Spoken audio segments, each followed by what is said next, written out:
நாமத்தில் உங்கள் யாவருக்கும் என் அன்பை வாழ்த்துக்கு. நிச்சயமாகவே தேவ ஆவியானவர் நம் நடுவில் இருக்கிறார். ஹல்லேலூயா. பிரசன்னம் இங்க இருக்கிறது. ஸ்தோத்திர நாளில கூட கர்த்தர் நம்மை விசேஷமாய் ஆசீர்வதிக்க போதுமானவராய் இருக்கிறார். ஹல்லேலூயா.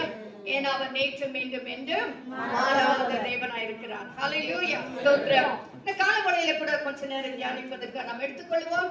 2 தெசலோனிக்கேயர் 3ஆம் அதிகாரம் 3ஆம் வசனம். 2 தெசலோனிக்கேயர் எழுதினதான ஒரு நிருபம் 3ஆம் அதிகாரம் 3ஆம் வசனம். 2 தெசலோனிக்கேயர் 3ஆம் அதிகாரம் 3ஆம் வசனம். கர்த்தரோ உண்மையுள்ளவர், அவர் உங்களை ஸ்திரப்படுத்தி தீமை நின்று விலக்கி காத்துக் கொள்வார். ஆமென். ஹல்லேலூயா. ஸ்தோத்திரம். நவாசதான இந்த வசனம், கர்த்தரோ உண்மை உள்ளவர். இன்னும் 1 தெசலோனிக்கேயர் 5ஆம் அதிகாரம் 24ஆம் வசனத்துல கூட நாம் வாசிக்கிறோம். வாசிங்க. கர்த்தர் உண்மை உள்ளவர், அவர் அப்படியே சொல்லி இன்னொரு கூட வாசிங்க. உங்களை அழைக்கிறவர் எப்பேற்பட்டவர்? உண்மை உள்ளவர், அவர் அப்படியே செய்வார். அவர் அப்படியே செய்வார். 1 கொரிந்தியர் 1ஆம் அதிகாரம் 9ஆம் வசனம். 1 கொரிந்தியர் 1ஆம் அதிகாரம் 9ஆம் வசனம். தம்முடைய குமாரனும் நம்முடைய கர்த்தருமாய் இருக்கிற இயேசு கிறிஸ்துவுடனே ஐக்கியமாய் இருப்பதற்கு உங்களை அழைத்த தேவன் உண்மை உள்ளவர். உங்களை அழைத்த தேவன் உண்மை உள்ளவர். ஹல்லேலூயா. ஸ்தோத்திரம். இந்த நிருபத்தை எழுதுவது அப்போஸ்தலனாகிய பவுல் இதை எழுதுகிறார். ஆமென். 50 கிறிஸ்துவுக்கு AD, கிறிஸ்துவுக்கு after the death of Christ, கிறிஸ்துவுக்கு பிறகு பவுல் அப்போஸ்தலன் 50ல இருந்து 51 வருடங்களிலே இதை எழுதுகிறார். ஸ்தோத்திரம். அதாவது யாருக்கு எழுதுகிறார்னு சொன்னா தெசலோனிக்கேயரில் உள்ளதான சபைக்கு எழுதுகிறார். தெசலோனிக்கேய பட்டணத்தில் உள்ளதான சபைக்கு எழுதுகிறார், விசுவாசிகளுக்கு எழுதுகிறார். ஸ்தோத்திரம். அந்த நாட்களிலே விசுவாசிகள் மிகவும் துன்புறுத்தப்பட்டவர்களாக, அதாவது தெசலோனிக்கேயர் உள்ள, அதாவது ஒரு வசனம் கூட வாசிக்கிறது இல்லைங்களா, தெசலோனிக்கேயர் இருக்கிற அந்த ஜனங்களை காட்டி இந்த ஜனங்கள் மிகவும் குணசாலிகளா, விசேஷமுள்ள ஒரு வசனம் இருக்குங்க. சோ அப்பேற்பட்டதான ஒரு சபையின் நடுவுல பிரச்சனைகள், உபத்திரங்கள், போராட்டங்கள் வந்து கொண்டிருந்த நாட்களிலே அப்போஸ்தலனாகிய பவுல் இதை எழுதுகிறார். ஸ்தோத்திரம். அதாவது மக்கதோனியாவுடைய பட்டணம் தான் இந்த ஒரு தலைநகரமா, ரோமுடைய தலைநகரமா இருந்தது. அந்த இடத்துல உள்ளதான அந்த சபைக்கு தான் அப்போஸ்தலனாகிய பவுல் இதை எழுதுகிறார். என்ன எழுதுகிறார்? ஒரு 2 தெசலோனிக்கேயர் 3ஆம் அதிகாரம் 3ஆம் வசனத்துல வாசிக்கிறோம். கர்த்தரோ உண்மை உள்ளவர். ஆமென். கர்த்தரோ உண்மை உள்ளவர். அப்படின்னா என்ன அர்த்தம்? நம்ம எல்லாம் உண்மை இல்லைன்னு அர்த்தம். ஆமென். கரெக்ட் இல்லீங்களா? கர்த்தரோ உண்மை, அவர் உண்மை உள்ளவர்னா நம்ம எல்லாம் உண்மை இல்ல. ஆமென். நம்ம எல்லாம் குறைச்சல் உள்ளவர்கள். நம்ம எல்லாரும் தேவ சமூகத்துல வரும்போது ஏதோ ஒரு விதத்துல குறைவுள்ளவர்களாய் காணப்படுகிறோம். ஆனால் கர்த்தரோ உண்மை உள்ளவர். ஹல்லேலூயா. நம்முடைய தேவனாகிய கர்த்தர் உண்மை உள்ள தேவனாய் இருக்கிறார். 2வது வாசித்தோம், உங்களை அழைக்கிறவர் உண்மை உள்ளவர். ஆமென். ஹல்லேலூயா. நம்ம உண்மை இல்ல, நம்ம கர்த்தரை ஜெபிக்கிறதுல உண்மை இல்ல, வேத வாசிக்கிறதுல உண்மை இல்ல, பரிசுத்த வாழ்க்கையில உண்மை இல்ல, விசுவாசத்துல உண்மை இல்ல, சபை கூடி வருகிறதுல உண்மை இல்ல. ஆனா கர்த்தரோ, உங்களை அழைத்தவரோ உண்மை உள்ளவர். உங்களை அழைத்த தேவன் உண்மை உள்ளவர். ஆமென். உங்களை அழைத்த தேவன் உண்மை உள்ளவர். பாருங்க, உங்களை அழைத்த தேவன் யார்? அவர் உண்மை உள்ளவர். ஆமென். ஒரு நாள் போய் உரையாத தேவன் அவர். அவர் உண்மை உள்ளவர். ஹல்லேலூயா. எந்தெந்த காரியத்துல எல்லாம் உண்மையா இருந்தார்? இன்னும் நிறைய இருக்கு. அப்படி பார்க்க போனா ஒரு சில காரியத்தை மட்டும் உங்களோட நான் பகிர்ந்து கொள்ள விரும்புகிறேன். வாசிங்க. யாத்திராகமம் 3ஆம் அதிகாரம் 7-8 வசனம். யாத்திராகமம் 3ஆம் அதிகாரம் 7-8 வசனம். நமக்கு எல்லாருக்கும் தெரிந்த வசனம். எகிப்தில் இருக்கிற என் ஜனத்தின் உபத்திரவத்தை நான் பார்த்து ஆமென். ஆலோட்டிகளின் நிமித்தம் அவர்கள் இடுகிற கூக்குரலை கேட்டேன். அவர்கள் படுகிற வேதனைகளையும் அறிந்திருக்கிறேன். அவர்கள் எகிப்தியரின் கைக்கு விடுதலையாக்கவும் அவர்களை அந்த தேசத்திலிருந்து நீக்கி கானானியரும், ஏத்தியரும், எமோரியரும், பெரிசியரும், ஏவியரும் எபூசியரும் இருக்கிற இடமாகிய பாலும் தேனும் ஓடுகிற நல்லமும் விசாலமுமான தேசத்தில் கொண்டு போய் சேர்க்கவும் இறங்கினேன். ஆமென். மோசே இடத்துல இந்த வார்த்தைகளை சொல்லுகிறார். நமக்கு எல்லாருக்கும் தெரியும், மோசே முச்செடி நடுவில் இருந்து கர்த்தர் பேசி மோசே கர்த்தர் ஊழியத்துக்கு அழைக்கிற நேரம் இங்க என்ன சொல்றாரு? எகிப்தில் இருக்கிற என் ஜனத்தின் உபத்திரவத்தை நான் பார்த்து ஆளுட்டிகளின் நிமித்தம் படுகிற கூக்குரலை என்ன செய்தேன்? கூக்குரலை நான் கேட்டேன். அவர்கள் படுகிற வேதனைகளை மறந்திருக்கிறேன். நான் என்ன செய்ய போறேன்னா, இந்த எகிப்தில நான் என்ன செய்ய போறேன்? எகிப்து தேசத்திலிருந்து இஸ்ரவேல் ஜனங்களை மீட்டுக் கொண்டு பாலும் தேனும் ஓடுகிறதான தேசத்துல நான் கொண்டு போய் சேர்க்க போறேன். ஆமென். பாலும் தேனும் ஓடுகிறதான கானான் தேசத்துல சேர்க்க போறேன். ஆமென். அப்போ கர்த்தர் அழைத்தவர் இந்த 40 வருஷமா இஸ்ரவேல் ஜனங்கள் பிரயாணப்பட்டு போய் அங்க வெறும் 2 பேர் தான் போய் சேர்ந்தாங்க. அது வேற விஷயம். அது எதனால சேர்ந்தாங்க, ஏன் போலன்றதெல்லாம் நமக்கு நல்லா தெரியும். ஆனா அழைத்த தேவன் அவர் உண்மை உள்ளவராக கானான் தேசத்துல கொண்டு போய் சேர்த்தா யார் பாத்திரவான்களா இருந்தார்களோ, கானான் தேசத்துக்குள்ள பிரவேசிக்க யார் தகுதி உள்ளவர்களா இருந்தார்களோ அவர்களை கொண்டு போய் சேர்த்தார். மோசே இடத்துல அழைத்த தேவன் உண்மை உள்ளவராக இருந்தார். ஆமென். அதாவது நான் உங்க உபத்திரவத்தை பார்க்கிறேன், நீங்க படுகிற கூக்குரலை நான் கேட்டேன் அப்படின்னு சொன்னவர் இந்த 40 வருஷமாய் அவர்களை கர்த்தர் வனாந்தரத்துல நடத்தினாலும் அவர்களுக்கு எந்த குறைவில்லாமல் கர்த்தர் அற்புதமாய் நடத்தினார். ஆமென். நடத்தினார். அவர்களை கைவிடவே இல்லை. அழைத்த தேவன் உண்மை உள்ளவர். அருமையான கர்த்தருடைய பிள்ளையே, உன்னை அழைத்த தேவன் உண்மை உள்ளவர். 40 வருஷமாய் பிரயாணம் பண்ணுகிற வழியில குறைச்சல்கள் வந்தது, எத்தனையோ பிரச்சனைகள் வந்தது, சிவந்த சமுத்திரம் வந்தது, யோர்தான் வந்தது, வியாதி வரல. ஆமென். ஆமென். தண்ணீர் குறைவு வந்தது, பலவீனம் கூட வரல. வியாதி பட்டாங்கன்றது இல்ல. அவங்க எப்ப முறுமுறுத்தாங்களோ, எப்ப கர்த்தருக்கு விரோதமா கிரியை செய்தாங்களோ அப்பதான் வந்தது, இல்லனா அதுவும் வரல. ஆமென். அழைத்த தேவன் உண்மையுள்ளவராய் இருந்தார். அவர்களை அற்புதமாய் நடத்தினார். சிவந்த சமுத்திரத்தை கடக்க பண்ணினார், யோர்தானை கடக்க பண்ணினார், மன்னாவை பொழிந்தார். ஹalleluya. கற்பாறையிலிருந்து தண்ணீரை வரவழைத்தார். உண்மை உள்ள தேவன் எல்லாவற்றையும் இஸ்ரவேல் ஜனங்களுக்கு செய்து முடித்தார். இஸ்ரவேல் ஜனங்களை அழைத்த தேவன் உண்மை உள்ளவராய் இருந்தார். கர்த்தரோ உண்மை உள்ளவர். இஸ்ரவேல் ஜனங்கள் உண்மையா இல்ல. இஸ்ரவேல் ஜனங்கள் தேவனுக்கு உண்மையா இல்ல. அங்க கூட பாத்தீங்கன்னா ஆயப்பட்டணத்துல போய் எல்லாத்தையும் திருடி வந்துட்டாங்க. உண்மை இல்ல. கர்த்தரை ஆராதிக்க வர சொன்னா வரல. மோசே கிட்ட சொல்லி அனுப்புறாரு, யாரெல்லாம் கூடாரத்துல இருக்கிறாங்களோ அவங்க எல்லாம் போய் கூட்டிட்டு வா, வரலன்னா கல் எறிந்து கொல்லப்படுவார்கள் என்று சொன்னார். ஆராதிக்க கூட வரல, கர்த்தரை தொழுது கொள்ள வரல. தேவன் என்ன அவங்க என்னென்ன கேட்ட, இறைச்சி கேட்ட, முழங்கால் அளவுக்கு கர்த்தர் காடைகளை கொண்டு வந்து போட்டார். என்னத்துல குறைச்சலா வச்சார். ஆனா இஸ்ரவேல் ஜனங்கள உண்மையா இருக்குல்ல. இதுதான் நம்ம வாழ்க்கை கூட நிறைய நம்ம உண்மையா இல்ல. என்ன நமக்கு கர்த்தர் கொடுக்காம போயிட்டார், எதுல கர்த்தர் நம்ம கைவிட்டார், எங்க நம்ம ஜெபத்தை கேட்காம போயிட்டார், எங்க தலைய குனிய வச்சுட்டார். ஹalleluya. தலைய குனிய இருந்திருக்கோம், ஏன்? அது நம்ம பண்ண தப்புனால. ஆமென். ஹalleluya. ஆனா கர்த்தர் எந்த இடத்துல தலைய குனிய வைக்கவே இல்லை. ஆமென். பார்வோனுக்கு முன்னால கர்த்தர் தலை குனிய வைக்கல. ஆமென். 10 வாதைகளை அனுப்பி இஸ்ரவேல் ஜனங்களை கர்த்தர் எவ்விதமாய் அற்புதமாய் விடுதலையாக்கி அவளை காத்துக் கொண்டார். மேக ஸ்தம்பம் அவளை நடத்தினது, அக்கினி ஸ்தம்பம் அவர்களை நடத்தினது. இருள் சூழ்ந்த நேரம் என்று அவளுக்கு தெரியவே இல்லை. அவ்வளவு அற்புதமாய் கர்த்தர் நடத்தி விட்டார். கர்த்தரோ உண்மை உள்ளவர். கர்த்தரோ உண்மை உள்ளவர். அருமையான கர்த்தருடைய பிள்ளையை அழைத்த தேவன் உண்மை உள்ளவர். அவர் இனி உங்களை நடத்துவார். அவர் கைவிடவே மாட்டார். ஹalleluya.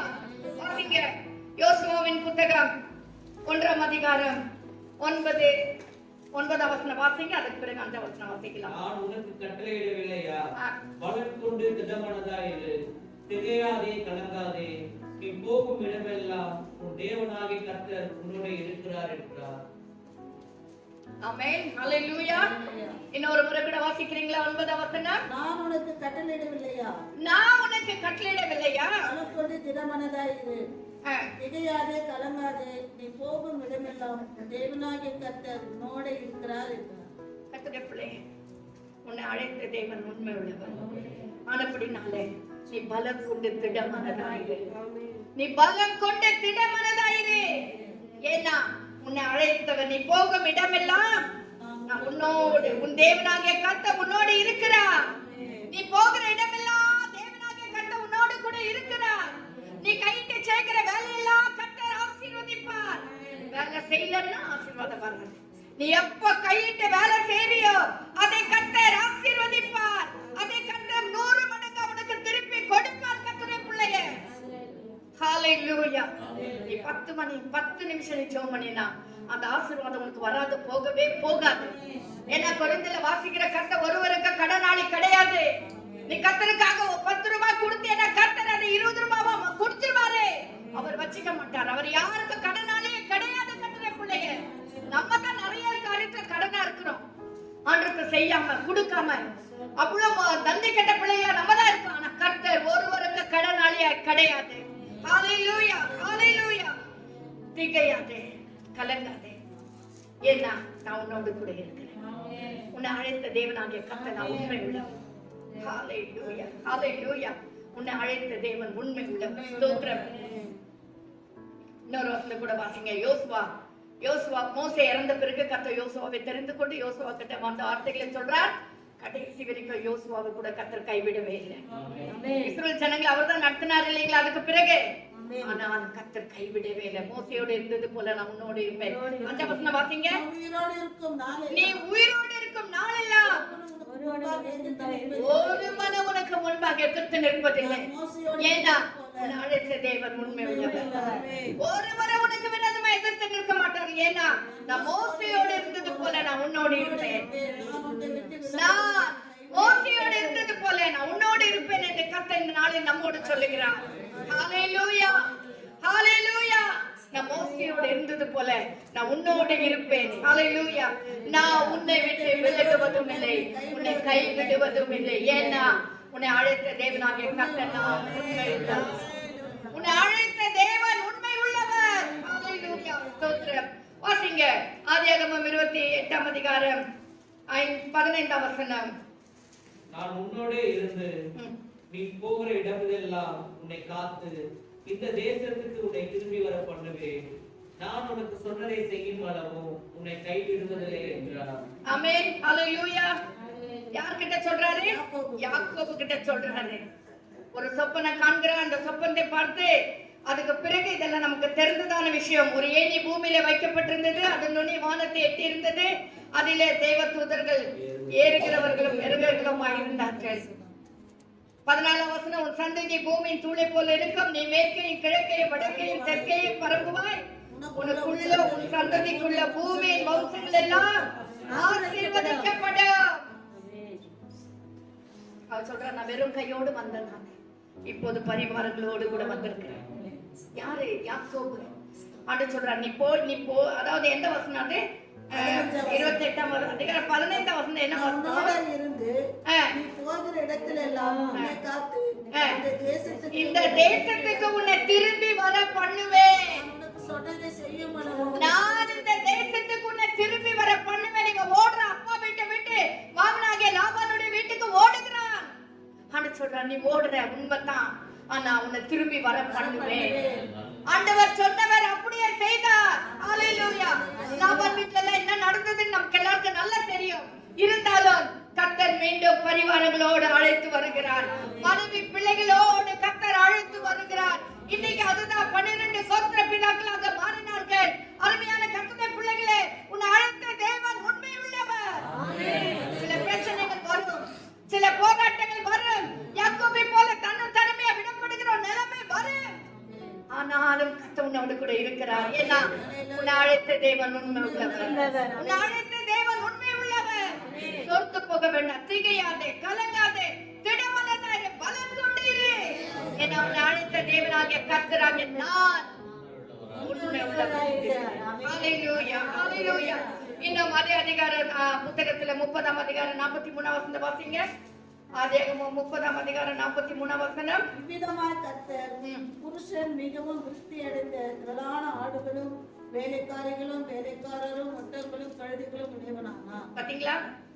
அவன் தனிமையா இருந்த வெறும் கையோடு இருந்தான்.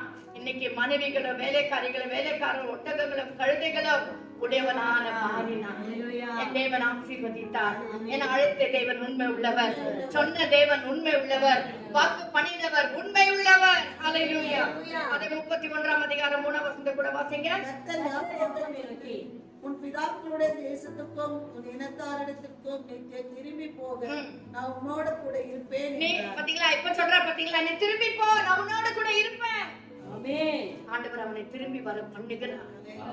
அழைத்த தேவன் எந்த ஆசீர்வாதங்கள் எல்லாம் நீ இழந்துட்டியோ அதெல்லாம் கர்த்தர் மீண்டும் திரும்பி கொடுக்கிறதான தேவன். ஹல்லேலூயா. ஏன்னா உன்னை அழைத்த தேவன் உண்மை உள்ளவர். ஏன்னா உன்னோட கூட இருக்கிற தேவன் உண்மை உள்ளவர். ஹல்லேலூயா. ஸ்தோத்திரம். இன்னொரு வசனத்தை கூட வாசிங்க.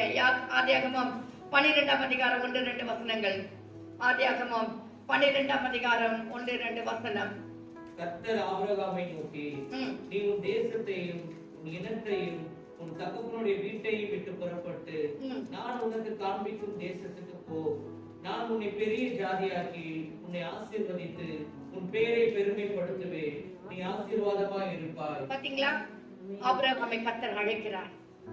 எல்லாத்தையும் விட்டு வா, நான் உன்னை ஆசீர்வதிப்பேன், உன்னை பெரிய ஜாதியாக்குவேன், உன் பேரை பெருமைப்படுத்துவேன், நீ ஆசீர்வாதமாய் இருப்பாய். இது மட்டும் இல்ல, அவருடைய ஆசீர்வாதம் மட்டும் இல்ல, உன்னை ஆசீர்வதிக்கிறவர்களை ஆசீர்வதிப்பேன், உன்னை சபிக்கிறவர்களை சபிப்பேன், பூமியில் உள்ள வம்சங்கள் எல்லாம் உனக்குள் ஆசீர்வதிக்கப்படும் என்றார். கர்த்தருடைய பிள்ளைகளை பாத்தீங்களா, ஆபிரகாமை அழைத்த தேவன் உண்மை உள்ளவர். வயசாயிடுச்சு, 75 வயசுல சொல்றாரு, ஆண்டவர் குழந்தை தருவேன்றாரு. ஆனா எப்ப கொடுத்தாரு? 100 வயசுல கொடுத்தாரு. 100 வயசா இருக்கும்போது கொடுத்தார். 25 வருஷங்கள் ஆபிரகாம் காத்திருக்க வேண்டியதா இருந்தது. ஆனாலும் என் தேவனாகிய கர்த்தர் உண்மை உள்ளவர். ஹல்லேலூயா. அவர் பொய் உரையாத தேவன். அவர் சொல்லிய செய்யாதிருப்பாரோ? ஆமென். அவர் வசனித்து நிறைவேற்றாமல் இருப்பாரோ? ஹல்லேலூயா. அந்த தேவன் எவ்வளவு உண்மை உள்ளவர் பாத்தீங்களா? ஹல்லேலூயா. அவர் சொன்னார், அப்படியே நடக்குது. அவர் சொல்ல ஆகும், அவர் கட்டளையிட நிற்க. என் தேவனாகிய கர்த்தர் பெரியவர். நான் அதிகமா எம்பசைஸ் பண்றது என்ன தெரியுமா? உன்னை அழைத்தவர் உண்மை உள்ளவர். உன்னை அழைத்தவர் உண்மை உள்ளவர். அவர் பொய் சொல்ல மாட்டார். ஒரு வாக்கை கர்த்தர் கொடுத்திருந்தார், அதை நிறைவேற்றாமல் விடவே மாட்டார். அது எவ்வளவு வருஷம் ஆகட்டும். ஆபிரகாமுக்கு 25 வருஷம், உங்களுக்கு ஒருவேளை 30 வருஷமா இருக்கலாம், ஒருவேளை 35-40 வருஷம் கூட ஆயிடுச்சுங்க. இல்ல, நிறைவேற்றுவார். நீ உன் சந்ததியின் சந்ததியை காண்பாய், உன் பிள்ளைகளுடைய சந்ததியை நீ காண்பாய். கர்த்தர் உனக்கு சொன்னால் அதை நிறைவேற்றாமல் விடவே மாட்டார். பாத்திரவான்களாய் மாறிக்கொள்ள வேண்டும். கானான் தேசத்துல கொண்டு போய் சேர்ப்பேன்னு சொன்னது உண்மைதான். கர்த்தர் அந்த 40 வருஷமா நடத்தினது உண்மைதான். ஆனாலும் போய் சேர்ந்தது 2 பேரு. அந்த நிலைமை நமக்கு வரக்கூடாது. நமக்கு எல்லாம் கர்த்தர் சொன்னாருன்னா, அழைத்தாருன்னா, அந்த அழைப்புக்கு பாத்திரவான்களாய் நாம் மாற்றிக்கொள்ள வேண்டும். அழைப்புக்கு பாத்திரவான்களாய் நம்மை நாம் தகுதிப்படுத்திக் கொள்ள வேண்டும். இல்ல, நான் ஆசீர்வாதத்தை பெற்றுக்கொள்ள முடியாது. ஹல்லேலூயா. 2வது என்ன வாசிக்கிறோம்? இன்னும் ஒரு வசனத்தை கூட வாசிங்க. 2 தீமோத்தேயு 2ஆம் அதிகாரம் 13ஆம் வசனம். 2 தீமோத்தேயு 2ஆம் அதிகாரம் 13ஆம் வசனம். 2 தீமோத்தேயு 2ஆம் அதிகாரம் 13ஆம் வசனம். சாரி, நாம் உண்மை இல்லாதவர்களாய் இருந்தாலும் அவர் உண்மை உள்ளவராய் இருக்கிறார். அவர் தம்மை தாம் மறுதலிக்க மாட்டார். அருமையான வசனம் பாத்தீங்களா? ஹல்லேலூயா. 2 தீமோத்தேயு 2ஆம் அதிகாரம் 13ஆம் வசனம். இன்னொரு முறை வாசிங்க. இருந்தாலும் அவர் உண்மை உள்ளவராய் இருக்கிறார். அவர் தம்மை தாம் மறுதலிக்க மாட்டார். ஆமென். நம்ம உண்மை இல்லாதவர்களா இருந்தாலும், நான் அழகா சொல்றாரு பாருங்க, நாம் உண்மை இல்லாதவர்களா இருந்தாலும் அவர் உண்மை உள்ளவராய் இருக்கிறார். இதாங்க உண்மை. ஆமென். இதுதான் உண்மை. ஆவியானவருக்கு நல்லா தெரியுது. இதுதான் உண்மை. நம்முடைய வாழ்க்கையில நான் உண்மை இல்லாதவர்களா இருக்கிறோம். ஆனாலும் அவர் உண்மை உள்ளவராய் இருக்கிறார். அவர் தம்மை தாமே மறுதலிக்க மாட்டார். அவர் மறுதலிக்க மாட்டார். ஐயோ, நான் சொல்லவே இல்லையா, நான் இப்படி பண்ணலையே, நான் உங்களுக்கு எப்போ சொன்னேன்? மறுதலிக்கவே மாட்டார். ஏன்னா அவர் உண்மை உள்ளவர். அவர் சொல்லியும் செய்யாது இருக்க மாட்டார். அவர் அவர் சொன்னா கண்டிப்பா அதை செய்வார். ஹalleluya, ஹalleluya. இரண்டாவது வாசிக்கிறோம் 2 தெசலோனிக்கேயர் 3ஆம் அதிகாரம் 3ஆம் வசனத்துல என்ன வாசிக்கிறோம்? கர்த்தரோ உண்மை உள்ளவர், அவர் உங்களை ஸ்திரப்படுத்தி. இரண்டாவது என்ன பார்க்கிறோம்? உண்மை உள்ளதான தேவன் என்ன செய்கிறார்? அவர் நம்மை ஸ்திரப்படுத்துகிற தேவன். ஆங்கிலத்துல strengthen இருக்கு, இன்னொரு டிரான்ஸ்லேஷன்ல எஸ்டாப்ளிஷ் இருக்கு. ஆமென். சோ ஸ்திரப்படுத்துகிற தேவன், strengthen னா பலன் கொடுக்கிற தேவன். ஆமென். ஸ்திரப்படுத்துகிற தேவன், நெறிந்த நாணலை முறியாமல் காக்கிறதான தேவன் தான் நம்முடைய தேவன். மங்கி எரிகிற திரிய அணையாமல் காக்கிற தேவன், அதான் ஸ்திரப்படுத்துகிறது. நீ ஒன்னேல அவ்வளவுதான் போயிடுச்சு, நீ போயிடு அப்படின்னு விட மாட்டார். கொஞ்சம் விசுவாசம் தான் போதும், கடுகடுகு விசுவாசம் தான் போதும். அதை கத்த ஸ்திரப்படுத்துகிறார், அதை உறுதிப்படுத்துகிறார். அதை எப்படி சொல்றது, அதுக்கு ஒரு நல்ல ஃபவுண்டேஷன் போட்டு அஸ்திவாரம் போட்டு அதை ஸ்ட்ராங்கா நிக்க பண்ணுகிறார். என்னாலவே கடுகளவு விசுவாசம். ஆமென், ஹalleluya. உனக்கு கொஞ்சம் பலன் இருந்தா கர்த்தர் அதை ஸ்திரப்படுத்துவார். உனக்கு கொஞ்சம் விசுவாசம் இருந்தா கர்த்தர் அதை ஸ்திரப்படுத்துவார். ஸ்திரப்படுத்துகிற வார்த்தை தான் எனக்கு ரொம்ப பிடிச்சது. ஹalleluya, ஹalleluya. ஸ்திரப்படுத்துகிறார், அதை ஆணி தரமாக கர்த்தர் அதை வேறென்று நிற்கும்படி செய்கிறார். நம்மளால அது முடியாது, ஆனா கர்த்தரால அது முடியும். உனக்கு கொஞ்சம் இருக்கிற ஜெபம் அதை கர்த்தர் ஸ்திரப்படுத்துகிறார். அதியா ஒண்ணுமே இல்ல கிட்ட கர்த்தர் உற்சாகப்படுத்துகிறார். எஸ், ஒரு நம்மள மத்தவங்க எல்லாரும் உற்சாகப்படுத்துறாங்க, ஆவியானவர் நம்ம உற்சாகப்படுத்துகிறார். நல்லா ஜெபிக்கிற மகளே, நல்லா காத்திருக்கிற, நல்ல இந்த விசுவாசம் இன்னும் வளரணும்னு சொல்ல ஆவியானவர் நம்மோடு பேசிக்கொண்டே இருப்பார். அந்த இருக்கிற கொஞ்சத்தை கர்த்தர் ஸ்திரப்படுத்துகிறார். ஹalleluya, ஸ்திரப்படுத்துகிறார். என்னென்ன காரியத்துல எல்லாம் ஸ்திரப்படுத்துகிறார் வாசிங்க. ஆதியாகமம் 6ஆம் அதிகாரம் 19ஆம் வசனம். ஆதியாகமம் 6ஆம் அதிகாரம் 19ஆம் வசனம். சகலவித மாம்சமான ஜீவன்களிலும் 6ஆம் அதிகாரம் 18ஆம் வசனம். ஆனாலும் உன்னுடனே என் உடன்படிக்கையை ஏற்படுத்துவேன், நீயும் உன்னோடே கூட உன் குமாரரும் உன் மனைவியும் உன் குமாரரின் மனைவியும் பேழைக்குள் பிரவேசியுங்கள். பேழைக்குள் பிரவேசியுங்கள், ஏன்னா உன்னோடு என்னுடைய உடன்படிக்கையை நான் ஏற்படுத்துகிறேன். ஹalleluya. அவர் பண்ணின அந்த உடன்படிக்கையை ஸ்திரப்படுத்துகிறார், அதை உறுதிப்படுத்துகிறார். ஹalleluya. என்ன உடன்படிக்கை? ஸ்தோத்திரம். அதாவது எல்லா மாம்ச ஜந்துக்களை கத்த உள்ள கொண்டு போய் அந்த வசனம் வாசிக்கலாமா? சகலவித மாம்சமான ஜீவன்களிலும் ஆணும் பெண்ணுமாக வகை ஒன்றுக்கு ஒவ்வொரு ஜோடி உன்னுடன் உயிரோடு காக்கப்படுவதற்கு பேழைக்குள்ளே சேர்த்துக்கொள். அதாவது 6ஆம் வசனத்துல வாசிக்கிறோம், நான் தாம் பூமியில மனுஷனை உண்டாக்கினதற்காக கத்த மனஸ்தாபப்பட்டார், அது அவர் இருந்ததுக்கு விசனமா இருந்தது. அப்பொழுது கர்த்தர் சிருஷ்டித்த மனுஷனை பூமி மேல் வைக்காமல் மனுஷன் முதல் கொண்டு மிருகங்கள், ஊரும் பிராணிகள், ஆகாயத்து பறவைகள் பரியந்தமும் உண்டாயிருக்கிறவைகளை நிக்கிரகம் பண்ணுவேன். நான் அவைகளை உண்டாக்கினது எனக்கு மனஸ்தாபமாய் இருக்கிறது என்றார் சொன்னாரு. ஆனா நோவாவுக்கோ கர்த்தருடைய கண்களிலே தயவு கிடைத்தது. என்ன உடன்படிக்கை பண்ணார்னா, நான் உன் குடும்பத்தை அழிக்க மாட்டேன், நீ எனக்கு பயந்திருந்தபடினால். அல்லேலூயா. நோவா காலத்தில் இருந்தவர்களுக்குள்ள நோவா எப்படிப்பட்டவனா இருந்தார்?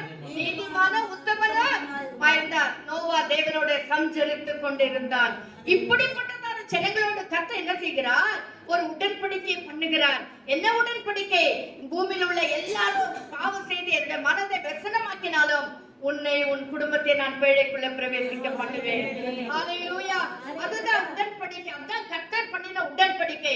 உலகத்துல பார்க்கும்போது எல்லா ஜனங்கள பாவத்தில் அக்கிரமத்தில் அழிந்து கொண்டிருக்கும்போது உன்னை நான் எனக்கென்று தெரிந்து கொண்டு எனக்கு ஏற்ற ஒரு பாத்திரமாய் உன்னை நான் உருவாக்கி ஹalleluya செதுக்கி நான் எப்படி விரும்புறேனோ அதே மாதிரி உன்னை நான் உருவாக்கி உன்னை நான் சரிப்படுத்தி சீர்படுத்தி ஹalleluya அக்கினிக்குள்ள கடத்தி சென்று வேண்டாத பகுதிகளை எல்லாம் மாற்றி ஆமென் உன்னை எனக்கென்று ஒரு நல்ல பாத்திரமா தெரிந்து கொண்டு உன்னோடு நான் உடன்படிக்கை பண்ணினேன் என்று சொல்லி ஆவியானவர் சொல்லுகிறார். ஹalleluya. கர்த்தருடைய பிள்ளையே, உன்னோடு கர்த்தர் உடன்படிக்கை உன்னை உன் குடும்பத்தை கர்த்தர் காப்பாற்றுவேன் என்று சொல்லி இருக்கிறார். இந்த உலக மனுஷர் அழிந்தது போல உன்னை நான் அழிய விட மாட்டேன், உன்னை நான் வியாதிக்குள்ள விட மாட்டேன். அதாவது வாதை உன் கூடாரத்தை அணுகாமல் நான் காத்துக்கொள்வேன். ஓ ஸ்தோத்திர, கொள்ளை நோய் உன்னை அணுகாதபடி காத்துக்கொள்வேன். ஸ்தோத்திரம், வானத்து நட்சத்திரங்களை போல உன்னை நான் பெருக பண்ணுவேன். கடலின் மணலை போல தூளை போல நான் உன்னை பெருக பண்ணுவேன். உன்னை நான் ஆசீர்வதிப்பேன். அதாவது கர்த்தர் பண்ணின உடன்படிக்கை, கர்த்தர் கொடுக்கிற வாக்குத்தத்தம், உன்னை வாலாக்காமல் தலையாக்குவேன், நீ கீழாகாமல் மேலாக வைப்பேன். ஹல்லேலூயா. என்ன அருமையான வாக்குத்தத்தங்களையும் உடன்படிக்கை கர்த்தர் நம்மோடு பண்ணியிருக்கிறார். பாத்தீங்களா? கர்த்தர் நம்மை கைவிடவே மாட்டார். ஹல்லேலூயா, ஹல்லேலூயா. ஸ்தோத்திரம். ஆபிரகாம் நோவாவோடு பண்ணினதான உடன்படிக்கை கர்த்தர் கைவிடவே இல்லை, மறக்கவே இல்லை. ஸ்தோத்திரம். வாசிங்க 9ஆம் அதிகாரம் 9ஆம் வசனம். 9ஆம் அதிகாரம் 9ஆம் வசனம். நான் உங்களோடும் உங்களுக்கு பின்வரும் உங்கள் சந்ததியோடும் உங்களுடைய பேழையில் இருந்து புறப்பட்ட சகல ஜீவ ஜந்துக்கள் முதல் இனி பூமியில் உண்டாக போகிற சகல ஜீவ ஜந்துக்கள் பரியந்தம் பறவைகளோடும் நாட்டு மிருகங்களோடும் உங்களிடத்தில் இருக்கிற பூமியில் உள்ள சகல காட்டு மிருகங்களோடும் என் உடன்படிக்கையை ஏற்படுத்துகிறேன். சரிங்களா? என்ன பண்ணிட்டாரு? உடன்படிக்கையை ஏற்படுத்தியிருக்கிறார். யாரெல்லாம் பண்ணியிருக்கார் பாருங்க. யார் யாரெல்லாம் கர்த்தர் பாருங்க. மிருக ஜீவன்களுக்கு உடன்படிக்கை பண்ணணுன்ற அவசியமே கிடையாது. ஆனா ஏன்னா கர்த்தர் தானே பேழைக்குள்ள கொண்டு வர சொன்னார். ஆமென். கர்த்தர் தானே ரட்சிப்பின் பேழைக்குள்ள கொண்டு வந்தார். அப்போ ரட்சிப்புக்குள் பேழைக்குள்ள யாரெல்லாம் வந்தார்களோ அவர்களோட எல்லாம் கர்த்தர் உடன்படிக்கை பண்ணுகிறார். அது மிருகமா இருக்கலாம், காட்டு மிருகங்களா இருக்கலாம், ஜீவன்களா இருக்கலாம், யாரா இருந்தாலும் சரி. அதுல இன்னொன்னு, ஒருவேளை என்னடா அது அனிமல்ஸ் கிட்ட போய் உடன்படிக்கை பண்ணாரு. இன்னைக்கு அனிமலை போல குணாதிசயம் படைத்ததான ஆத்மாக்களோடு கர்த்தர் உடன்படிக்கை பண்ணுகிறார். ஹல்லேலூயா. ரட்சிக்கப்படாமல் கர்த்தருடைய வார்த்தையை கேட்டு தேவனுடைய ரட்சிப்பின் பேழைக்குள்ள வருகிறதான ஜனங்களோடு கர்த்தர் உடன்படிக்கை பண்ணுகிறார். ஆமென். ஏன்னா அவர்களை அழிக்க மாட்டேன், அவர்களை அழிக்க மாட்டேன். நான் அவர்களை உயரமான ஒரு ஸ்தானத்துல கொண்டு போய் நிறுத்துவேன். ஹல்லேலூயா. அரனாத் என்கிற மலை மேலே, கிறிஸ்துவாகிய மலை மேலே, கிறிஸ்துவின் உன்னதமான ஒரு பர்வதத்தின் மேலே நான் கொண்டு போய் உங்களை நிறுத்துவேன். நான் உங்களை ஆசீர்வதிப்பேன். நான் உங்கள் பேரை பெருமைப்படுத்துவேன். அது மாத்திரமல்ல, மீண்டும் உங்களை உலகத்திலே கொண்டு வந்து உங்கள் சந்ததியை நான் பெருக பண்ணுவேன் என்று சொல்லி கர்த்தர் சொல்லுகிறார். ஹல்லேலூயா. உடன்படிக்கை பண்ணுகிற தேவன் ஒரு நாள் நம்ம விட்டு விலகவே மாட்டார். ஹல்லேலூயா, ஹல்லேலூயா. ஸ்தோத்திரம். அதாவது 1 சாமுவேல் 1ஆம் அதிகாரத்துல வாசிக்கிறோம். நமக்கு எல்லாருக்கும் தெரிந்ததான காரியம். அண்ணாளோடு பண்ணின உடன்படிக்கை கர்த்தர் மாற்றவே இல்லை. ஹல்லேலூயா. 1ஆம் அதிகாரம் 1 சாமுவேல் 1ஆம் அதிகாரத்துல அண்ணாளோடு கர்த்தர் பேசுகிறார். என்ன பேசுகிறார்? ஏலியின் மூலமா சொல்லுகிறார். ஹல்லேலூயா. வாசிங்க 1 சாமுவேல் 1ஆம் அதிகாரத்தை நம்ம எல்லாரும் எடுத்துக்கொள்வோம்.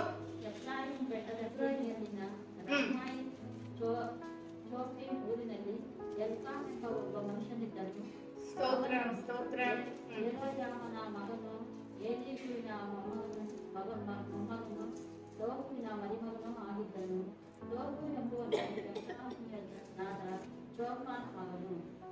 அதாவது நான் ஒரே ஒரு வசனத்தை மட்டும், அதாவது நான் ஒரு பகுதி மட்டும் சொல்ல விரும்புறேன். நீங்க வீட்டுல போய் முழுதுமா வாசிங்க.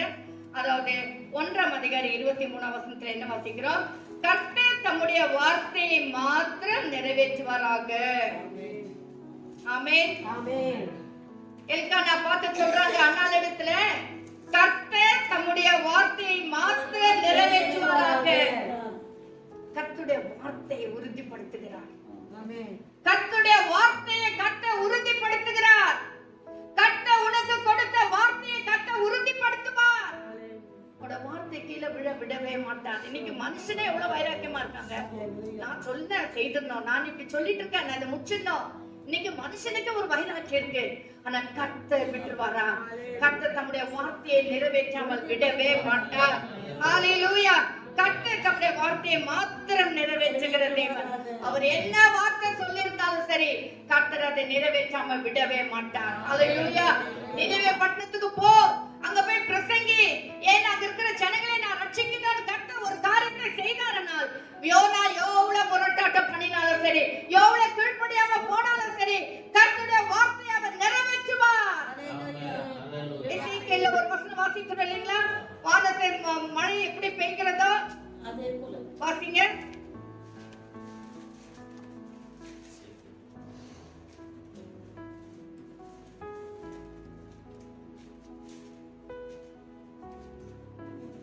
வானத்திலிருந்து மழை எப்படி அதாவது என்னுடைய வாசிங்க. ஏசியாவின் புத்தகம் 55ஆம் அதிகாரம், ஏசியா 55:8 வாசிங்க.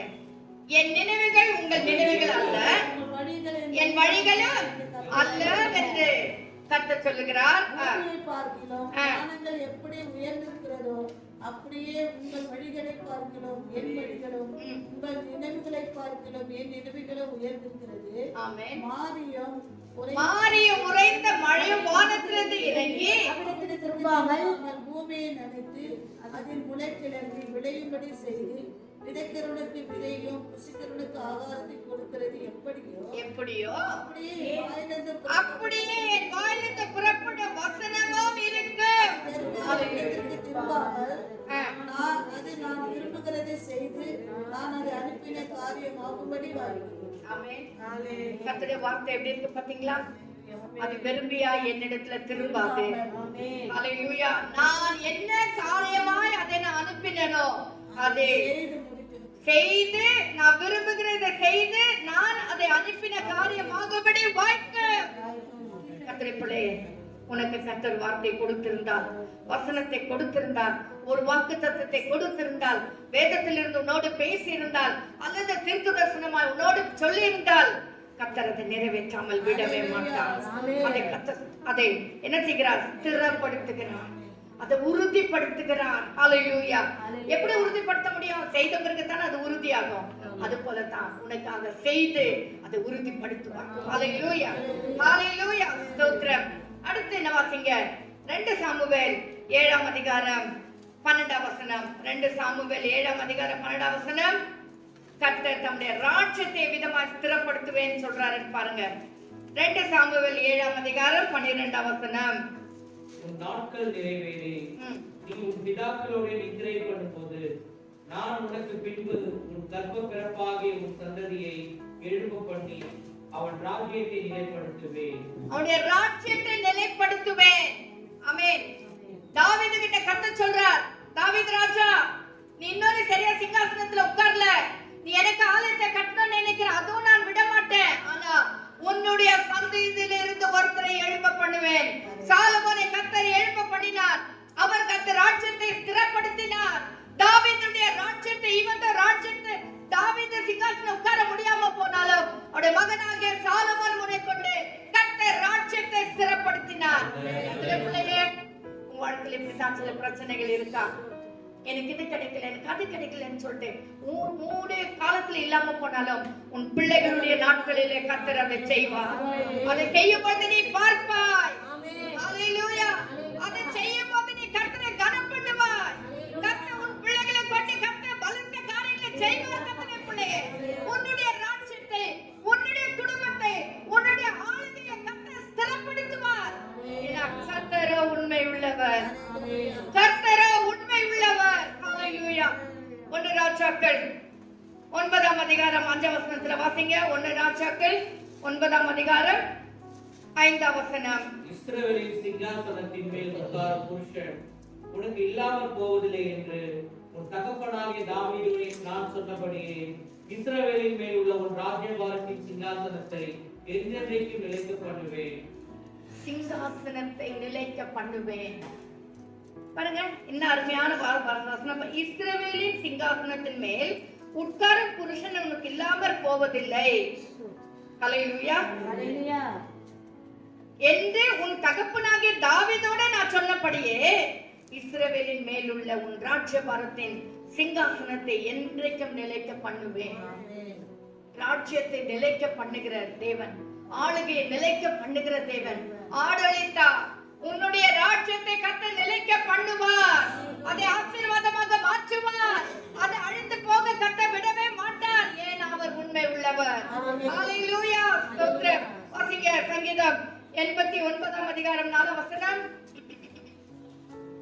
சங்கீதம் 89, Psalms 89:4. என்றென்றைக்கும் உன் சந்ததியை நிலைப்படுத்தி தலைமுறை தலைமுறையாக உன் சிங்காசனத்தை ஸ்தாபிப்பேன் என்று ஆணையிட்டேன் என்றேன். ஆணையிட்டிருக்காரு, ப்ராமிஸ் பண்ணி இருக்கிறாரு. என்னமா வாசிங்க? என்றென்றைக்கும் உன் சந்ததியை நிலைப்படுத்தி தலைமுறை தலைமுறையாக உன் சிங்காசனத்தை ஸ்தாபிப்பேன் என்று ஆணையிட்டேன் என்று. தலைமுறை தலைமுறையாக உன்னுடைய சிங்காசனத்தை என்ன செய்வேன்? ஸ்தாபிப்பேன். ஹalleluya, ஆமென், ஹalleluya, ஸ்தோத்திரம். கர்த்தர் தம்முடைய சிங்காசனத்தை ஸ்தாபிக்கிறதான தேவன். அவருடைய அதாவது தலைமுறை தலைமுறையா உன்னுடைய சந்ததியை கர்த்தர் என்ன செய்வார்? நிலைநிற்க பண்ணுவார். உன் சந்ததியை கர்த்தர் ஸ்திரப்படுத்துவார். ஆமென். வேதத்துல சொல்ல அதே வசனத்தை வார்த்தையை நம்ம யூஸ் பண்ணலாம். உன் சந்ததியை கர்த்தர் ஸ்திரப்படுத்துவார். ஒரு நாள் அதை அழித்து போறதுக்கு விடவே மாட்டார். அப்படின்னா என்ன அர்த்தம்? உன் பிள்ளைகளின் பிள்ளைகளை கர்த்தர் ஆசீர்வதிக்கிற தேவன். அதை நீ உன் கண்கூடாய் நீ பார்ப்பார். ஹalleluya, ஹalleluya. வாசிங்க ஏசாயா 40 அதிகாரம் 29 வசனம். ஏசாயா 40 அதிகாரம் 29 வசனம். சோர்வுள்ளவனுக்கு அவர் பலன் கொடுத்து சத்துவமில்லாதவனுக்கு சத்துவத்தை பெருக பண்ணுகிறார். எப்படி ஸ்திரப்படுத்துகிறார்? ஒருவேளை உன் வாழ்க்கையில நீ சோர்ந்து போயிட்டேனா, பலன் இல்லாம போயிட்டேனா, சோர்ந்து போறவனுக்கு அவர் என்ன செய்கிறாரா? சத்துவத்தை கொடுக்கிறார். சத்துவம் இல்லாதவனுக்கு சோர்ந்து போகிறவனுக்கு அவர் பலன் கொடுத்து சத்துவம் இல்லாதவனுக்கு சத்துவத்தை பெருக பண்ணுகிறார். இன்னைக்கு உடம்புல சத்துவமே இல்ல. ஹார்லிக்ஸ் குடிங்க. எல்டர்லிக்கு பர்சனுக்கு ஒரு ஹார்லிக்ஸ், குழந்தைகளுக்கு ஒரு ஹார்லிக்ஸ், மீடியம் பீப்பிள்க்கு ஒரு ஹார்லிக்ஸ், அதாவது லேடிஸ்க்கு ஒரு ஹார்லிக்ஸ், ஜென்ட்ஸ்க்கு ஒரு ஹார்லிக்ஸ். தனித்தனியா வந்துச்சு இப்போ. ஆனா கர்த்தர் சொல்லுகிறார், சத்துவம் இல்லாதவனுக்கு நான் சத்துவத்தை பெருக பண்ணுவேன். ஆமென். ஏன் அவர் உண்மை உள்ளவர். நீ சோர்ந்து போயிட்டு இருக்க, நீ துக்கத்தோடு கூட இருக்க, வேதனையோடு கூட இருக்க, சஞ்சலத்தோடு கூட இருக்க, எப்படி இனிமே வாழ்க்கை நடத்த முடியாதுங்கிற ஒரு காலகட்டத்துக்குள்ள நீ வந்துட்டு இருக்க கர்த்தருடைய பிள்ளையே, உண்மைதான். ஆனா அது அல்ல உண்மை. நீ சத்துவம் இல்லாதவனுக்கு கர்த்தர் சத்துவத்தை கொடுக்கிற தேவன். ஏன் அவர் உண்மை உள்ளவர். அவர் உன்னை அழைத்த தேவன் உண்மை உள்ளவர். ஹalleluya. பலன் இல்லாதவனுக்கு கர்த்தர் பலனை கொடுக்கிறதான தேவன்.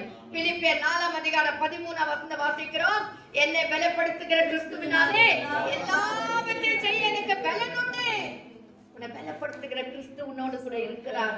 உன்னை பலப்படுத்துகிற கிறிஸ்து உன்னை அழைத்த தேவன் உண்மை உள்ளவர். அவர் உன்னை பலப்படுத்தி அவர் உன்னை ஸ்திரப்படுத்துவார். ஆமென். தள்ளாடுகிற கால்களை, தள்ளாடுகிற முழங்கால்களை கர்த்தர் ஸ்திரப்படுத்துகிற தேவன். பலன் இல்லாதவர்களுக்கு பலன் கொடுக்கிற தேவன்.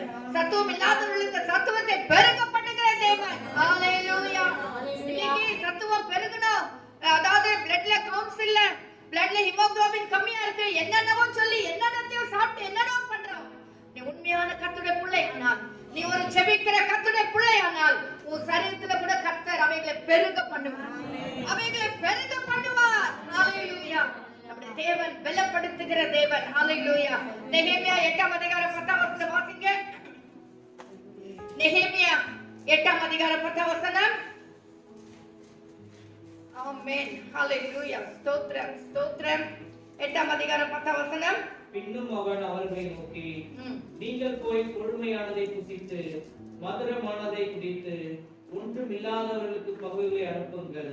இந்த நாள் நம்முடைய ஆண்டவருக்கு பரிசுத்தமான, இந்த நாள் நம்முடைய ஆண்டவருக்கு பரிசுத்தமான நாள், விசாரப்பட வேண்டாம். அருமையான கர்த்தருடைய பிள்ளையே, இந்த நாள் கர்த்தருக்கு விசேஷமான நாள். இதுல நீ கவலைப்படாத, துக்கப்படாத, வேதனைப்படாத. ஏன்னா கர்த்தருக்குள் மன மகிழ்ச்சியா இருப்பதே உங்களுடைய பலன். கர்த்தருக்குள் மகிழ்ச்சியா இருப்பதே நம்முடைய பலன். ஏன் அவர் உண்மை உள்ளவர். அவர் உண்மை உள்ளவரா இருக்கிறப்ப நமக்கு எதுக்கு துக்கம் வரணும்? அவர் உண்மை உள்ளவரா இருக்கும்போது நம்ம ஏன் வேதனைப்படணும்? உன்னை அழைத்த தேவன் உண்மை உள்ளவராச்சே. அருமையான விசுவாசியே, அருமையான சகோதரிய சகோதரனே, நீ ஏன் துக்கத்தோடு கூட, ஏன் வேதனையோடு கூட இருக்க? நீ கர்த்தருக்குள்ள மன மகிழ்ச்சியாயிரு. அதுதான் நம்முடைய பலன். ஹalleluya. இன்னும் ஒரு வசனம் வாசிங்க. சங்கீதம் 28 அதிகாரம் 7 வசனம். சங்கீதம் 28:7. சங்கீதம் 28 அதிகாரம் 7 வசனம். கர்த்தரின் பலனும் என் கேடகமாய் கர்த்தரின் பலனும் என் கேடகமாய் இருக்கிறார். என் இருதயம் அவரை நம்பியிருந்தது. என் இருதயம் அவரை நம்பியிருக்கிறது. சகாயம் பெற்றேன். நான் சகாயம் பெற்றேன். ஆகையால் என் இருதயம் கர்த்தருக்குள்ளே நம்ம கர்த்தரை நம்பி இருந்தா தான் நம்ம சகாயம் பெற முடியும். ஆகையால் என் இருதயம் களி கூறுகிறது, என் பாட்டினால் அவரை துதிப்பேன். படிப்படியா சொல்றாரு. எவ்வளவு காரியம் இதுல அடங்கியிருக்கு பாருங்க. கர்த்தர் என் பலனும் கேடகமா இருக்கிறார். என் இருதயம் அவரை நம்பி இருக்கிறது. நம்பிக்கை வரணும். நான் சகாயம், நம்பிக்கை வந்தா தான் சகாயம் பெற்றுக்கொள்ள முடியும். கர்த்தருக்குள் மகிழ்ச்சியா இருப்பது என்னோட பலன். அதை நீ நம்பிக்கையா இருக்கணும். அதுல நீ நம்பிக்கை இருந்தா தான் உனக்கு மகிழ்ச்சி வர முடியும். ஆமென். அதுல நம்ம நம்பிக்கை இருந்து அப்புறம் சொல்றாரு, ஆகையால் என் இருதயம் களி கூறுகிறது. நம்பி இருந்தபடினால் தான் என் இருதயம் என்ன செய்கிறது? களி கூறுகிறது. என் பாட்டினால் அவரை துதிப்பேன். அப்பதான் நமக்குள்ள பாட்டு வரும். அப்ப நம்ம கர்த்தரை துதிக்க முடியும். ஹalleluya. ஸ்தோத்திரம். அதே 2 தெசலோனிக்கர் 3ஆம் அதிகாரம் 3ஆம் வசனத்துல என்ன வாசித்தோம்? கர்த்தரோ உண்மையுள்ளவர், அவர் நம்மை ஸ்திரப்படுத்தி எல்லா தீமையினின்று நம்மை விலக்கி காத்துக் கொள்வார். மூன்றாவது என்ன பார்க்கிறோம்? கர்த்தர் நம்மை தீமையினின்று விலக்கி காத்துக் கொள்வார். முதலாவது உண்மை உள்ளவர். இரண்டாவது நமக்கு என்ன இருக்கோ அதை கர்த்தர் ஸ்திரப்படுத்துகிறார். ஆமென். கொஞ்சம் விசுவாசம், கொஞ்சம் ஜெபம், கொஞ்சம் அன்பு, கொஞ்சம் பொறுமை, கொஞ்சம் தாழ்மை, எது இருந்தாலும் சரி கர்த்தர் அதை ஸ்திரப்படுத்துகிறார். அது வழுவி போகாதபடி கர்த்தர் அதை வேரூன்றி நிற்கும்படி செய்கிறார். அசையாமல் கர்த்தர் காத்துக் கொள்ளுகிறார். ஹalleluya. அடுத்து இதெல்லாம் பண்ணிட்டு என்ன சொல்றாரு? தீமை வராதபடி உங்களை நான் காத்துக் கொள்வேன். தீமை நின்று விலக்கி காத்துக் கொள்வேன். தீமை யார் மூலமா வரும்? பிசாசின் மூலமா தான் வரும். 1 கொரிந்தியர் கொஞ்சம் அதிகமான வசனங்கள் உண்டு. இந்த வசனம் நல்லா இருக்கும்னு நினைக்கிறேன். எல்லாருமே ஒரு வசனங்களை வாசிங்க. 1 கொரிந்தியர் 10ஆம் அதிகாரம் 13ஆம் வசனம். சோதனை சகிக்கிற மனுஷன் பாக்கியவான், அவன் உத்தமன் விளங்கின பின்பு கர்த்தர் தமக்கு வாக்குத்தத்தம் பண்ணின ஜீவ கிரீடத்தை பெறுவான். 1 கொரிந்தியர் 10ஆம் அதிகாரம் 13ஆம் வசனம். மனுஷருக்கு நேரிடுகிற சோதனை இல்லாமல் வேற சோதனை உங்களுக்கு நேரிடவில்லை. தேவன் உண்மையுள்ளவராய் இருக்கிறார். இங்கே பாத்தீங்களா? தேவன் உண்மையுள்ளவராய் இருக்கிறார். உங்கள் திராணிக்கு மேலாக நீங்கள் சோதிக்கப்படுகிறதற்கு அவர் இடப்படாமல் சோதனையை தாங்கத்தக்கதாக சோதனையோட கூட அதற்கு தப்பிக்கொள்ளும்படியான போக்கையும் உண்டாக்குவார். ஆமென். ஹalleluya. ஹalleluya. தேவன் உண்மை உள்ளவர். ஏன்னா அவர் நம்ம திராணிக்கு மேல அவர் நம்மை சோதிக்க மாட்டார். ஆமென். ஹalleluya. எபிரேயர் 2ஆம் அதிகாரம் 18ஆம் வசனம். எபிரேயர் 2ஆம் அதிகாரம் 18ஆம் வசனம். இன்னொருவர் எடுத்துக்கொள்ளுங்க. எபேசியர் 6ஆம் அதிகாரம் 12ஆம் வசனம். ஆதலால் அவர் தாமே சோதிக்கப்பட்டு பாடுபட்டபடியினால் அவர் சோதிக்கப்படுவதற்கு உதவி செய்ய வல்லவராய் இருக்கிறார். இங்க நம்ம வாசிக்கிறோம், மனுஷருக்கு நேரிடுகிற சோதனை எல்லாமே வேற சோதனை உங்களுக்கு வரவில்லை. இங்க எபிரேயர்ல என்ன வாசிக்கிறோம்? 2:18ல ஆதலால் அவர் தாமே சோதிக்கப்பட்டு பாடுபட்டதினாலே ஆமாங்க சோதிக்கப்படுகிறவர்களுக்கு உதவி செய்கிறவராக இருக்கிறார். தீங்கு பிசாசினால் வருகிறது. அதாவது எபேசியர் 6ஆம் அதிகாரம் 12ஆம் வசனம் வாசிக்கிறோம். இல்ல, மாம்சத்தோடும் ரத்தத்தோடும் அல்ல,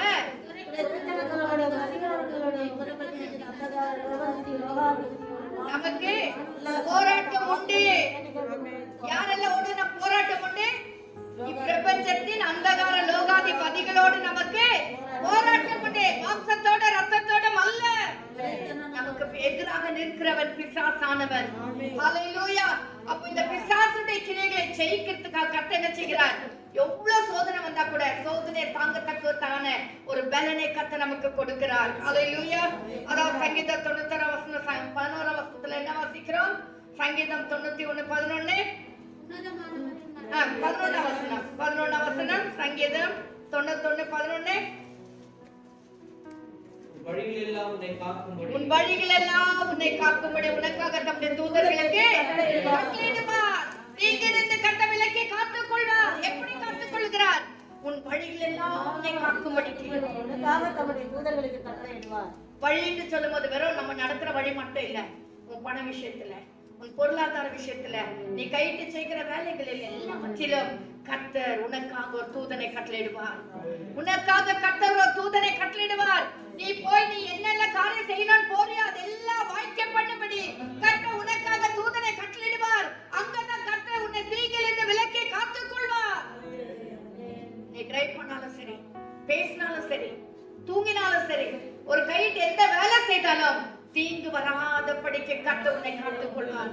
தீங்கு உன்னை அணுகாதபடி கர்த்தர் உன்னை காத்துக் கொள்வார். 2 தீமோத்தேயு 4ஆம் அதிகாரத்தை எடுத்துக்கொள்ளுங்க. 2 தீமோத்தேயு 4ஆம் அதிகாரம் 17, 18 வசனங்கள். 2 தீமோத்தேயு 4ஆம் அதிகாரம் 17, 18. 2 தீமோத்தேயு எனக்கு துணையாக நின்று என்னாலே பிரசங்கம் நிறைவேறுவதற்காகவும் புறஜாதிகள் எல்லாரும் கேட்கிறதற்காகவும் என்னை பலப்படுத்தினார். சிங்கத்தின் வாயில் இருந்தும் நான் ரட்சிக்கப்பட்டேன். எப்படி பாருங்க, கர்த்தர் எல்லா தீமை நின்று என்னை ரட்சித்து தம்முடைய பரமராஜ்யத்தை அடையும்படி காப்பாற்றுவார். ஸ்தோத்திரம். 2 தீமோத்தேயு 4ஆம் அதிகாரம் 17 வசனம் 18 வசனத்துல என்ன வாசிக்கிறோம்? அதாவது சிங்கத்தின் வாயிலிருந்தும் நான் ரட்சிக்கப்பட்டேன். கர்த்தர் எல்லா தீமை நின்றும் என்னை ரட்சித்து, கர்த்தர் உன்னை எல்லா தீமை நின்று கர்த்தர் ரட்சித்துக் கொள்வார். அதான் சொல்றாரு. அவர்களே கர்த்தரோ உண்மை உள்ளவர், அவர் உங்களை ஸ்திரப்படுத்தி எல்லா தீமை நின்று உங்களை காத்துக் கொள்வார். இங்க பவுலப்போஸ்தலன் சொல்றார், அவர் என்ன செய்தார்? கர்த்தர் எல்லா தீமை நின்று என்னை ரட்சித்து நம்முடைய பரம ராஜ்யத்தை அடையும்படி காப்பாற்றுவார். ரட்சிக்கிறது மட்டுமல்ல, பரம ராஜ்யத்தை அடையும்படி கர்த்தர் நம்மை காப்பாற்றுகிறார். ஹல்லேலூயா. நீ எப்படியாவது பரலோகத்துல போய் சேரணும்னு சொல்லி கர்த்தர் நம்மை காப்பாற்றுகிறார். ஒவ்வொரு நிமிஷமும் காப்பாற்றுகிறார். அடுத்து என்ன வாசிக்கிறோம்? காப்பாற்றுகிறார். அவருக்கு சதா காலங்களில் மகிமை உண்டாவதாக. ஹல்லேலூயா. ஸ்தோத்திரம். அடுத்து வாசிங்க. நீதிமொழிகள் 18ஆம் அதிகாரம் 10ஆம் வசனம். நீதிமொழிகள் 18ஆம் அதிகாரம் 10ஆம் வசனம். Proverbs chapter 18 verse 10. கர்த்தரின் நாமம் பலத்த துருகம், நீதிமான் அதற்குள் ஓடி ஆமாங்க. கர்த்தர் எப்படி இருக்காரு? கர்த்தருடைய பிள்ளைகளுக்கு பலத்த துருகமா இருக்கிறாரு. அதுக்குள்ள நம்ம என்ன செய்ய போறோம்? ஓடி, நீதிமான் என்ன செய்வான்? ஓடி அதுக்குள்ள சுகமா இருப்பான். அந்த துருகத்துக்குள்ள, அந்த கர்த்தருடைய பிரசன்னத்துக்குள்ள, அந்த கர்த்தருடைய செட்டைகளின் மறைவில போயிட்டு நம்ம என்ன செய்ய முடியும்? சமாதானமா இருக்க முடியும். ஹல்லேலூயா. சங்கீதம் 121ஆம் அதிகாரம் 7, 8 வசனத்துல என்ன வாசிக்கிறோம்? சங்கீதம் 121. கர்த்தர் உன்னை எல்லா தீமை நின்று விலக்கி காப்பார், ஆத்துமாவை காப்பார். கர்த்தர் உன் போக்கையும் வரத்தையும் இது முதற்கொண்டு என்னைக்கும் காப்பார். உன் போக்கையும் வரத்தையும் இது முதற்கொண்டு என்னை எப்ப உன்னை கர்த்தர் அழைச்சிட்டாரோ, எப்ப கர்த்தர் உன்னை தமக்கென்று தெரிந்து கொண்டாரோ, அது முதற்கொண்டு என்றென்றைக்கும் கர்த்தர் உன்னை காப்பார். ஹல்லேலூயா. சங்கீதம் 46ஆம் அதிகாரம் 1ஆம் வசனத்தை என்ன வாசிக்கிறோம்? நமக்கு அடைக்கலமும் பலனும் ஆபத்து காலத்தில் அனுகூலமான துணையுமாய் இருக்கிறார். ஹல்லேலூயா. அவர் எல்லா தீங்குக்கும் விலக்கி காப்பார். யாத்திராகமம் 15ஆம் அதிகாரம் 2ஆம் வசனம் கூட கடைசியா வாசிக்கலாம். யாத்திராகமம் 15ஆம் அதிகாரம் 2ஆம் வசனம்.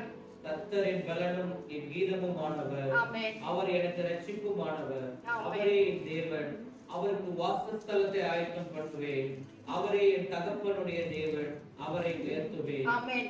யார் சொல்றாரு பாருங்க? மோசே சொல்றார், கர்த்தர் என் பலனும் என் கீதமுமானவர், அவர் எனக்கு ரட்சிப்புமானவர், அவரே என் தேவன். அருமையான கர்த்தருடைய பிள்ளையே, உன்னை அழைத்த தேவன் உண்மை உள்ளவர். ஹல்லேலூயா. அவர்தான் உன்னுடைய பலன். அவர்தான் உன்னுடைய பலன். கர்த்தர் நம்மை கைவிடவே மாட்டார். பிரச்சனைகள் வரும், போராட்டம் வரும். யாக்கோபுக்கு வந்தது, ஆபிரகாமுக்கு வந்தது, ஹல்லேலூயா, யோசுவாவுக்கு வந்தது, தாவீதுக்கு வந்தது, எல்லாருக்கும் வரும். ஆனா உன்னை அழைத்த தேவன் உண்மை உள்ளவர் என்பதை மறந்து போக வேண்டாம். நம்முடைய வாழ்க்கையில பிரச்சனை வரும்போதே நாம் சோர்ந்து போய் விடுகிறோம், துக்கப்படுகிறோம், கலக்கம் அடைகிறோம், வேதனை எடுத்து கேட்கிறோம், ஏன் ஆண்டவரே எனக்கு இப்படி? சிலர் சொல்றது கேட்டுங்க, நான் என்ன தப்பு பண்ணிட்டேன், எனக்கு இப்படிப்பட்ட காரியம். தப்பே பண்றது இல்லையா? நம்ம எவ்வளவு தப்பு பண்றோங்க. ஆண்டு சொல்றாரு, உன்னை நான் கைவிடவே மாட்டேன். உன்னை அழைத்தவர் அங்கே தேவனாக கர்த்தர், அங்கே நான் உண்மை உள்ளவர், உன்னை ஒரு நாள் கைவிட மாட்டேன். ஹல்லேலூயா. இந்த மனசுல வந்து வசனத்தை வச்சுக்கலாம். அது அந்த ஆரம்பிக்கும் போது சொல்றது ரொம்ப அருமையா இருக்கு. கர்த்தரோ உண்மை உள்ளவர். அந்த கர்த்தரோ உண்மை சொல்லும் போதெல்லாம் சொல்ல, ஆண்டவரே நான் உண்மை இல்லை கர்த்தாவே, நான் உண்மையா இல்ல ஆண்டவரே. அதான் இன்டைரக்டா சொல்றது. அது நீ உண்மையா இல்ல, கர்த்தரோ உண்மை உள்ளவர், அவர் உங்களை ஸ்திரப்படுத்தி எல்லா தீமை நின்று விலக்கி காத்துக் கொள்வார். ஹல்லேலூயா. எல்லாரும் கண்களை மூடி ஜெபிக்கலாமா? ஸ்தோத்திரம். இந்த காலை நேரம் நிச்சயமாகவே நமக்கு ஒரு பெரிய ஆசீர்வாதமாக கர்த்தர் மாற்றுவாராக. கர்த்தரோ உண்மை உண்மை உள்ளவர். கர்த்தரோ உண்மை உள்ளவர். உன்னை அழைத்த தேவன் உண்மை உள்ளவர். ஹalleluya. அருமையான கர்த்தருடைய பிள்ளையே, நீ தேவனை அறியாது இருக்கும் பொழுது உன்னை கர்த்தர் அழைத்தார். உன்னுடைய கூக்குரலை பார்த்து, நீ படுகிற பாடுகளை பார்த்து, ஹalleluya, நீ படுகிற வேதனைகளை அவர் பார்த்து, நீ படுகிறதான நீ இருக்கிற இக்கட்டான சூழ்நிலைகளை பார்த்து உன்னை அழைத்தார். உன்னை அழைத்தார். உன்னை அழைத்தார். அக்கறைக்கு போவோம் வாருங்கள் என்று உங்களை அழைத்தார். பாலும் தேனும் ஓடுகிற தேசத்தில் உங்களை கொண்டு போய் சேர்ப்பேன் என்று சொல்லி அழைத்தார். அந்த அழைத்த தேவன் உண்மை உள்ளவர். நம்ம உண்மை இல்லாத இருக்கிறோம். 2 திமோத்தேயுல வாசித்தீங்களா? நம்ம உண்மையா இல்ல, ஆனா அவர் உண்மை உள்ளவராயிருக்கிறார். உன்னை அழைத்த தேவன் உண்மை உள்ளவர். அவர் உண்மை உள்ளவர் மாத்திரமல்ல, அவர் உன்னை ஸ்திரப்படுத்துவார். அது மட்டும் இல்ல, அவர் உன்னை எல்லா தீங்குக்கு விலக்கி காத்துக் கொள்வார். கலங்க வேண்டாம், திகைக்க வேண்டாம், திடமனதா இருப்போம், தைரியமா இருப்போம். நீங்க பண்ணின உடன்படிக்கை கர்த்தர் மாற்றவே மாட்டார். ஏன்னா உன்னை அழைத்த தேவன் உண்மை உள்ளவர். ஹalleluya, ஸ்தோத்திரம். அவர் மாறாத தேவன், மாறாத தேவன். ஹalleluya. நன்றி ராஜா, நன்றி ஆண்டவரே, ஸ்தோத்திரம். தைரியம் அடைவோம், உற்சாகம் அடைவோம், பலன் அடைவோம். மனசோட திகையாதே, கலங்காதே. நான் மோசையோடு இருந்தது போல நான் உன்னோடு இருப்பேன். நான் உன்னோடு கூட இருப்பேன். எந்த சந்தர்ப்பத்திலும் நான் உன்னோடு இருப்பேன். நன்றி ராஜா, நன்றி ஆண்டவரே. மகிமையும் மாட்சிமை நிறைந்ததான் எங்கள் பரலோக பிதாவே, தர்மையான காலவேளைக்கு நன்றி ராஜா. நீ கொடுத்த உற்சாகமான இந்த வார்த்தைகளுக்கு நன்றி சுவாமி. ஆண்டவரே, நீர் எப்பேற்பட்டவர், நீர் எவ்வளவு உண்மை உள்ளவர் என்பதை ராஜா எங்களுக்கு நீ இந்த காலவழியில ஞாபகப்படுத்தினதுக்கா நன்றி. எங்களுடைய முற்பதாக்களை கொண்டு நீர் எங்களோடு இடைப்பட்டதுக்கா நன்றி சுவாமி. யாக்கோபோடு இருந்த தேவன், ஆபிரகாமோடு இருந்த தேவன், ஆண்டவரே ஸ்தோத்திரப்பா, யோசேப்போடு இருந்த தேவன், அழைத்த தேவன், உண்மை உள்ளவராய் இருந்தீரே ராஜா. அதற்காக நன்றி ராஜா. எங்களை அழைத்தவர் கூட உண்மை உள்ளவர் என்பதை நாங்கள் மறந்து விடாதபடி, நாங்கள் சோர்ந்து போகாதபடி ராஜா இன்னும் நாங்கள் பலன் கொள்ள எங்களுக்கு உதவித்தார். இன்னும் உங்களுக்குள்ள வேறொன்றி நிற்க எங்களுக்கு உதவி செய்யும். எங்களுடைய இந்த விசுவாசத்தை ஸ்திரப்படுத்தும், எங்க ஜெபத்தை ஸ்திரப்படுத்தும், எங்க நம்பிக்கையை ஸ்திரப்படுத்தும். எங்க ஆண்டவரே ஸ்தோத்திர உபவாசத்தை ஜெபத்தை கர்த்தர் ஸ்திரப்படுத்தி இல்லம் ஆண்டவரே. ஒவ்வொன்று ஸ்திரப்படுத்த நாங்கள் விழுந்து போகாதபடி காத்துக்கொள்ளும். தீமை ஆண்டவரே மாம்சத்தோட ரத்தத்தோட அல்ல அப்பா, துரத்தனங்களோட பொல்லாத கிரிகள வாட மண்ணுல பொல்லாத சேனைகளோட எங்களுக்கு போராட்டம் உண்டு ஆண்டவரே. அந்த தீமையிலிருந்து கத்தைகளை விலக்கி காத்துக்கொள்ளும், விழுந்து போதப்படி காத்துக்கொள்ளும். என்னை கேட்டுக்கொண்டு இருக்கிற அருமையான கருணை பிள்ளைகள் ஒவ்வொருவரையும் நீர் ஆசீர்வதிப்பீராக ராஜா, பலப்படுத்துவீராக, காத்துக்கொள்வீராக. தேவ கிருபை தயவு ஒவ்வொருவரோடு கூட இருக்கட்டும் சுவாமி. பலவீனங்கள் மாறட்டும், விசுவாசம் வர்த்திக்கப்படட்டும் ஆண்டவரே. செய்தி கேட்கும் போதே பலன் அவளுக்குள்ள இறங்கட்டும் ஆண்டவரே. வசனங்களை கேட்கும் போதே ஆண்டவரே அவங்க கால் கொண்டு எழுந்து நிமிர்ந்து நிற்க கிருபை தாரும் அப்பா. தைரியப்படுத்த, உற்சாகப்படுத்தும். தாழ்த்துகிறோம், அன்பின் கரத்துல ஒப்பு கொடுக்கிறோம். துதிகன மகிமலோமக்கு செலுத்துகிறோம். இயேசுவின் நாமத்தில் ஜெபிக்கிறோம் எங்கள் ஜீவனுள்ள பிதாவே. ஆமென், ஆமென். ஹalleluya. கர்த்தர் தம்முடைய வசனங்களை நமக்கு ஆசீர்வதித்து கொடுப்பாராக. ஹalleluya. ஸ்தோத்திரம்.